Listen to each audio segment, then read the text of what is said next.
নতুন বছর নতুন দিন, মুহূর্তগুলো হল রঙিন। পুরাতন বছরকে ফেলে আজ নতুন বছর। সবাইকে শুভ নববর্ষ। আজকে আমরা এই মুহূর্তে রয়েছি কুড়িগ্রামের ফুলবাড়ি উপজেলায়। উপজেলা প্রশাসনের আয়োজনে উপজেলা চত্বরে চলছে আনন্দ শোভাযাত্রা ও বৈশাখী মেলা। এখানে এসেছে অনেক দর্শনার্থী। চলুন আমরা তাদের অনুভূতির কথা শুনি।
তারপরে বড় বেটা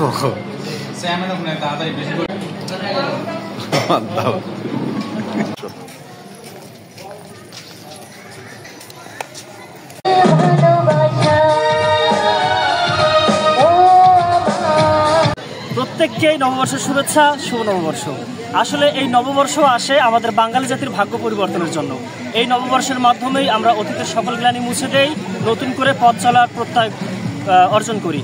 তো আমাদের এই দেশের সংস্কৃতি, এই দেশের ঐতিহ্য, খেটে খাওয়া থেকে শুরু করে উচ্চ শ্রেণীর মানুষ প্রত্যেকের জন্যই এই পহেলা বৈশাখ, যাতে করে আমরা আমাদের সমাজ সংস্কৃতির পরিবর্তন করে আমাদের পরবর্তী প্রজন্মের যারা আছে তাদেরকে আমাদের এই ঐতিহ্য তুলে দিতে পারি। ভবিষ্যতে বহির্বিশ্বে আমাদের এই দেশের ঐতিহ্য ছড়িয়ে যাবে। এজন্য আমরা পহেলা বৈশাখ উদযাপন করে আমাদের পরবর্তী প্রজন্মের যারা আছে তাদেরকে দেখাচ্ছি, যাতে করে আমাদের সংস্কৃতি, আমাদের ঐতিহ্য তারা বহির্বিশ্বে ছড়িয়ে দিতে পারে। বলেন। আজ বাঙালি জাতির একটি ঐতিহ্যবাহী দিন। এই দিনটির জন্য আমরা অনেক অপেক্ষা করে থাকি। এখানে আজ একটি মেলার আয়োজন করা হয়েছে। এই মেলায় অনেক কিছুই দেখা যাচ্ছে, খাবার থেকে শুরু করে পালকি পর্যন্ত। এখানে এসে আমরা অনেক খুশি। আজ আমি আমার বান্ধবী সহ এখানে ঘুরতে এসেছি। এখানে অনেক কিছু দেখে আমার অনেক ভালো লাগছে। আশা করি পরের বছরও এরকম অনুষ্ঠানের আয়োজন করা হোক। সবাইকে নববর্ষের শুভেচ্ছা, শুভ নববর্ষ। আজকে আমরা পহেলা বৈশাখে এসেছি, অনেক মজা করলাম। আজকে পয়লা বৈশাখ উপলক্ষে আমরা নতুন পাঞ্জাবি পরেছি এবং রং দিয়ে খেলছি। প্রতি বছর যেন পয়লা বৈশাখ উপলক্ষে এভাবে আমরা আনন্দ করতে পারি। আজকে পয়লা বৈশাখ উপলক্ষে আমরা ফুলবাড়ি উপজেলা মাঠে আসলাম। তারপর আমাদের আনন্দ শোভাযাত্রা শুরু হলো। আমরা ঘোড়ার গাড়িতে চড়ে পুরো ফুলবাড়িটা বেড়ালাম। তারপর আবার আমরা আসলাম, এখানে অনেক সুন্দর সুন্দর গান হলো, সেসব গান শুনলাম। তারপর আমরা একটু আবির মাখলাম। কলেজে বৈশাখী উদযাপিত হতেছে। আমরা বান্ধবীরা সবাই আসছি, অনেক নানা রঙের শাড়ি পরে আসছি, সবাই অনেক মজা করতেছি। এইরকম মজার যেন, খুশি যেন আমাদের মাঝে সারা বছরই থাকে। নতুন বছরের আনন্দ সবার জীবনে বয়ে আনুক অনাবিল শান্তি। Jahangir Alam, Asian television, Phulbari, Kurigram.